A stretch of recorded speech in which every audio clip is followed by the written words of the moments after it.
नमस्कार। न्यूज़लेटर के साथ हाजिर हूँ मैं राकेश रंजन। पुराने लोगों को याद होगा, संयुक्त बिहार में एक दैनिक समाचार पत्र निकलता था, उसका नाम था आर्यावर्त। अंग्रेजी में भी उसी प्रकाशन समूह का अखबार था, इंडियन नेशन। आर्यावर्त में उन दिनों चुटकुलानंद की चिट्ठी नाम से एक कॉलम छपता था। उसमें चुटकुलानंद जी की चिट्ठी की शुरुआत होती थी, अजी संपादक जी महाराज, आर्यावर्त की जय हो। आर्यावर्त अब इतिहास बन चुका। दरभंगा महाराज का अखबार हुआ करता था। दरभंगा महाराज का नाम आज की तारीख में भी है, लेकिन अब न महाराज रहे न महाराजी रही। तो जहाँ अखबार निकलता था पटना के फ्रेजर रोड में, जो अभी पटना जंक्शन है, उसके ठीक सामने वाली सड़क में पुराना जेल था, जहाँ पार्क बन गया है, और उससे आगे उसका दफ्तर था। तो वहाँ अब महाराजा धीराज कॉम्प्लेक्स बन गया है। कहा जाता है कि नाम सिर्फ महाराजा धीराज का है, कॉम्प्लेक्स का जो स्वामित्व है किसी और के हाथ में चला गया। खैर, ये बातें अलग है। मैंने बातें चुटकुलानंद की चिट्ठी और अजी संपादक जी महाराज की आर्यावर्त की जय हो इसलिए की थी कि तब की पत्रकारिता में बहुत हल्के पुल्के तरीके से भी कितनी गंभीर बातें की जाती थी। सुनने में पढ़ने में रोचक हो, लेकिन बातें उतनी ही गंभीर, उतनी ही संजीदा, जिसे बेहद संजीदगी से सुनने, गुनने, पढ़ने गुनने की ज़रूरत होती है। अभी कल ही मैंने एक वीडियो बनाया था, उसमें बातें कही थी कि अभी जो झारखंड में विधानसभा के चुनाव हुए हैं और परिणाम आ गए हैं, उसमें एक व्यक्ति का बड़ी ताकत के रूप में राजनीति में उभार हुआ है। उसका नाम है जयराम महतो। युवा है, 29-30 वर्ष की उम्र है, विद्यार्थी ही थे, लेकिन भाषा आंदोलन और जो छात्र आंदोलन था उसमें कदम बढ़ाया, और फिर कदम कदम जो बढ़े तो बढ़ते ही चले गए, और फिर आज राजनीति के केंद्र में आ गए हैं। उन्होंने भाषा खतियानी संघर्ष समिति के बैनर तले लोकसभा का चुनाव भी लड़ा था, अपने उम्मीदवार भी उतारे थे। तो गिरिडीह में, हजारीबाग क्षेत्र में, रांची क्षेत्र में अच्छा खासा वोट मिला था। तो को गिरिडीह में तकरीबन 3.5 लाख वोट मिले थे। तो वो जो उनकी उपस्थिति दर्ज हुई थी लोकसभा चुनाव में, तो उसको जो राजनीतिक दल हैं समझ आए थे, या समझ करके भी अनजान बन गए थे, गंभीरता से नहीं लिया था, क्योंकि भाजपा इस मुगालते में थी कि जो 2019 के विधानसभा चुनाव के प्रदर्शन थे और नकारात्मक रहे थे, तो इसलिए कि आसू से दोस्ती टूट गई थी। आसू भी यह मान रही थी कि भाजपा से अलग होने का खामियाजा भुगतना पड़ा। तो अब जब साथ आ गए हैं तो फिर बात क्या है। कुछ हद तक झामुमो ने गंभीरता दिखाई थी, सोची थी। यही कारण है कि गांडे में जो जयराम महतो की पार्टी है, झारखंड लोकतांत्रिक क्रांतिकारी मोर्चा, जो राजनीतिक पार्टी है, तो उसके जो उम्मीदवार थे रिजवान अंसारी, कल्पना सोरेन जो मुख्यमंत्री की पत्नी होती हैं, विधायक थी, उपचुनाव में जीती थी, और इस बार जो है आम चुनाव में मैदान में थी। तो उसके खिलाफ JK-LM के उम्मीदवार जो थे रिजवान अंसारी, उनको अपने पार्टी में शामिल कर लिया था, और फिर वहाँ जयराम महतो की पार्टी के उम्मीदवार नहीं बच गए थे। अब जब परिणाम आए हैं और जो दुर्गति भाजपा की हुई है, आसू की हुई है, और माना जा रहा है कि जो भाजपा और आसू का जो गठबंधन है वो सत्ता से बहुत दूर चला गया। आमतौर पर जो होता रहा है कि एक बार उसकी सरकार, एक बार उसकी सरकार, तो सरकार रिपीट हो गई और भाजपा बहुत दूर चल गई, इतनी दूर कि अब फिर वापसी की उसे अभी निकट भविष्य में दूर दूर तक कोई संभावना नहीं दिख रही है। तो हो गई बातें, अब सामने है तो अब कर भी कुछ नहीं सकते हैं। तो जयराम महतो युवा हैं, चूंकि आक्रामकता से अपनी बातें रखते हैं, तो सरकार के खिलाफ भी, अब तो चूंकि माननीय विधायक बन गए हैं तो सदन में भी मुखर थे और कायदे से उन्होंने विपक्ष के नेता का ही जिम्मा थाम रखा था, क्योंकि अभी विपक्ष ने अपना नेता चुना नहीं है। तो जब विधानसभा का संयुक्त सत्र खत्म हुआ, मीडिया से बातें हो रही थी, तो कुछ ऐसे असहज वातावरण हो गया और जो बातें चली तो मीडिया को चुभ गई और मीडिया में ज़बरदस्त ट्रोलिंग हुई, बहुत नैतिकता, तरह तरह की बातें जयराम महतो। लबुलुआब यह कि अभी बच्चे हैं, इस तरीके से उड़ेंगे तो बहुत मुश्किल होगी। खैर, उड़ना जयराम महतो को मुश्किलें आएगी, उसे दर पे सुने होना है। बहरहाल जयराम की कहानी यहीं नहीं खत्म हुई, फिर नई कहानी आ गई, फिर मीडिया में तरह तरह की बातें, और बातें इस रूप में कि जयराम गए नई मुश्किलों में, जयराम की बड़ी परेशानी बढ़ने वाली है, अब जो है इस बार विदेशी फंडिंग की फांस में फंस गए हैं,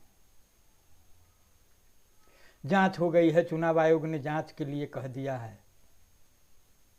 ठीक इसी तरीके से कि जैसा कुछ अजूबा, कुछ ऐसा हो गया, कुछ ऐसा मामला आ गया।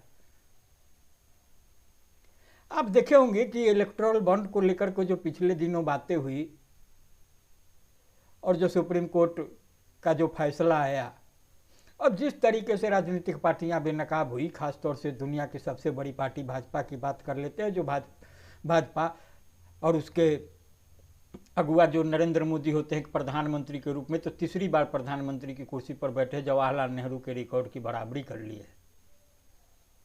उस इलेक्टोरल बॉन्ड का क्या हुआ क्या नहीं हुआ सब कुछ सामने है। तो जयराम महतो के खिलाफ शिकायत हुई है तो जांच होगी, लोकतांत्रिक व्यवस्था है, देश कानून से चलता है, सिस्टम है। अगर कोई शिकायत करता सामने आया है तो जो प्राधिकार है वहाँ शिकायत हुई है, उसने जांच के आदेश दिए हैं, जांच होगी, बातें आ जाएंगी, दोष साबित होगा, सजा भी होगी, जाहिर है होनी भी चाहिए अगर जयराम महतो ने कुछ गलत किया है। आप देखेंगे कि बहुतेरे मामले आते हैं।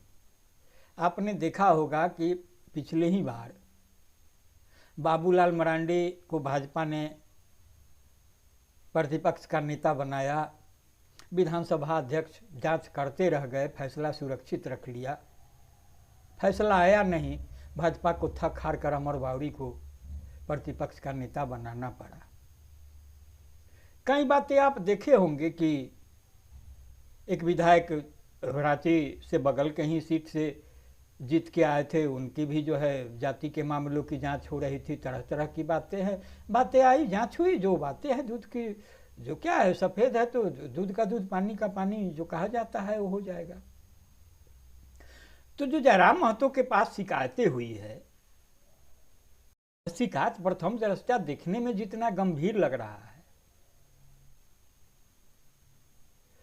और उससे भी ज़्यादा जितना गंभीर बताया जा रहा है खासतौर से मीडिया की ओर से, उससे तो वही लगता है कि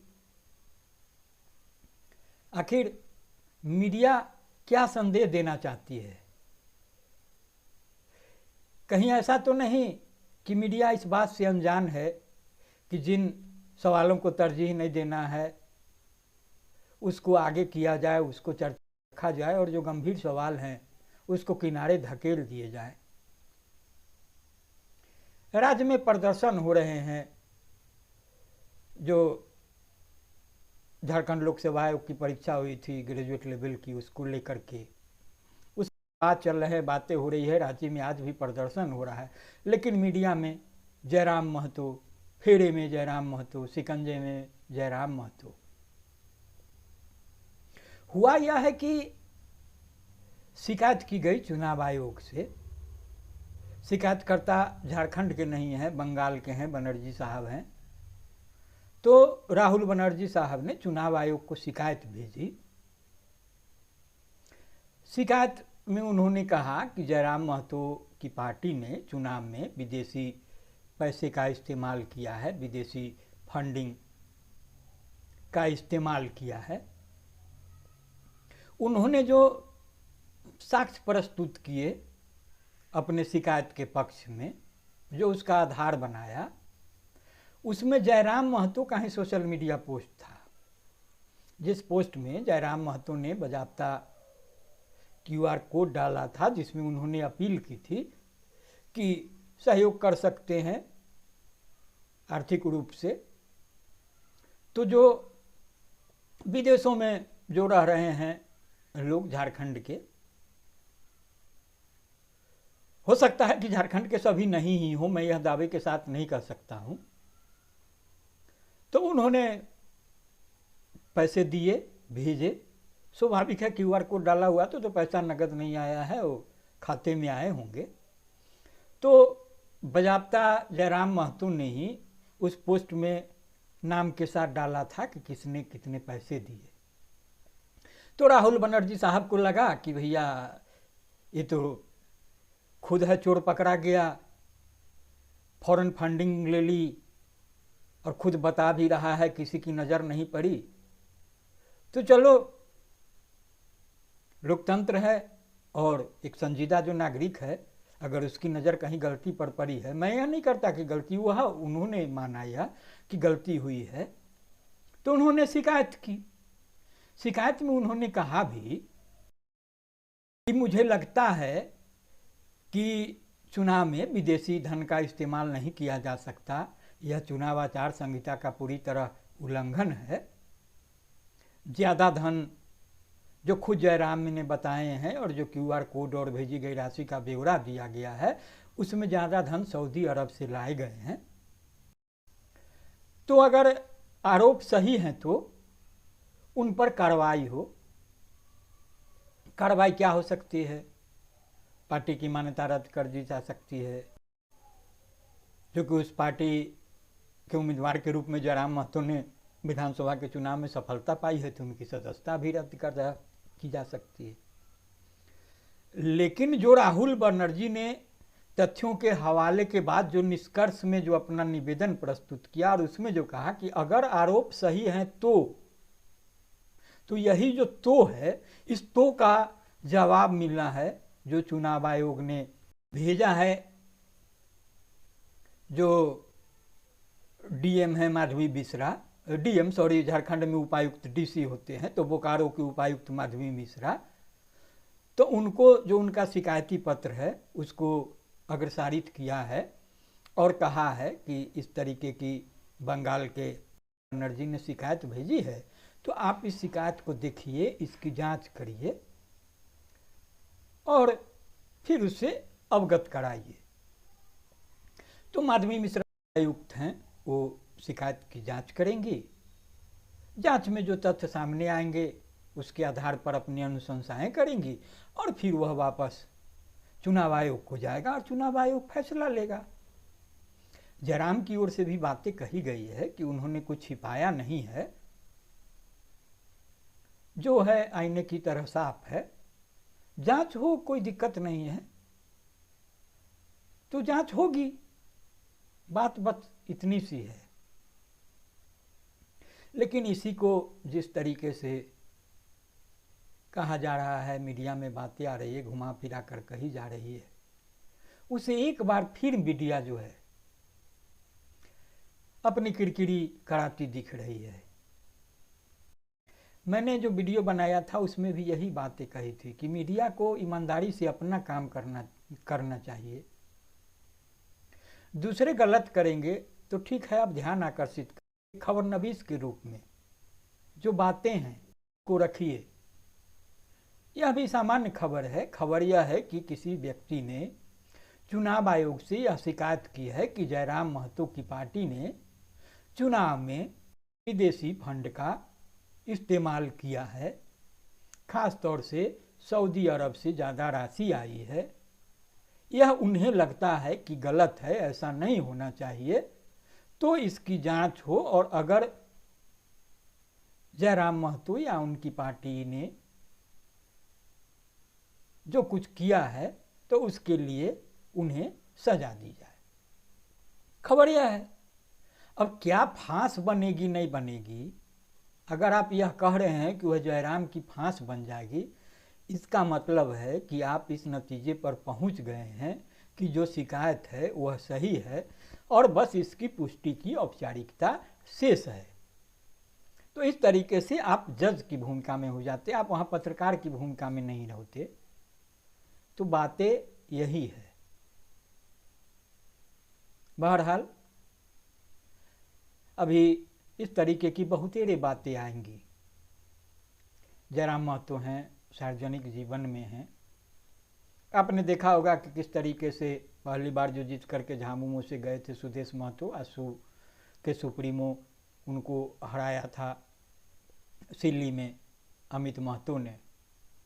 पुराने मामले में किस तरह से फिर सजा हो गई थी और उनकी सदस्यता चली गई थी, फिर उपचुनाव हुए, पत्नी जीती, फिर अभी अदालती प्रक्रिया में राहत मिल गई है तो फिर चुनाव लड़े हैं, फिर जीत गए हैं। तो इस तरह के मामले अभी और भी हो सकते हैं। हो सकता है जयराम महतो के साथ भी ऐसे मामले हों। और जयराम महतो नए हैं, उनको सीखने की ज़रूरत है। तो एक दिन में तो कोई सीख नहीं जाएगा, बातें नहीं हो जाएगी, और जो कुछ सहज असहज होना है वो होगा तो बातें सामने आएगी और मीडिया की जो भूमिका होगी, जो बातें हैं उसको लोगों तक पहुंचाई जाएगी। तो यही बातें हैं। तो बहरहाल आपको बता दें कि जो व्यवस्था हुई है, जो प्रावधान है, उसमें यही लिया जा सकता है बाहरी लोगों से भी। भारत के नागरिक जो हैं वो बाहर रह कर के भी अगर रह रहे हैं तो वो चंदा दे सकते हैं। जो इलेक्टोरल बॉन्ड का मामला था उसमें भारत की जो कंपनियां हैं वो अगर विदेशों में भी चल रही है, भारत की कंपनी है, तो उससे चंदा लिया जा सकता है। हाँ, विदेशी कंपनी से चंदा नहीं लेना है, विदेशी नागरिक से चंदा नहीं लेने की बात है। क्योंकि जो भारत का नागरिक है, जो झारखंड का नागरिक है, झारखंड का वोटर है, वह अगर रोजी रोटी के लिए कामकाज के सिलसिले में विदेश रहता है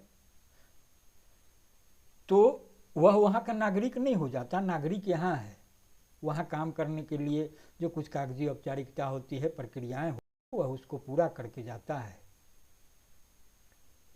तो उसका वोटर लिस्ट में नाम रहता है। वह अगर चुनाव के दौरान उपस्थित होगा तो अपना मत का उपयोग भी करेगा, मताधिकार का प्रयोग भी करेगा।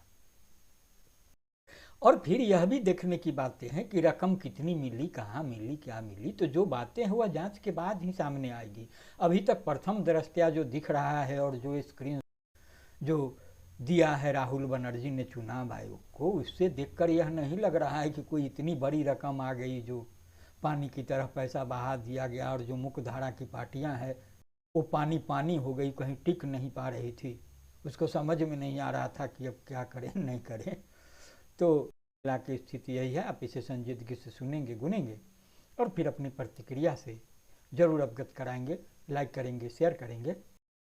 नमस्कार।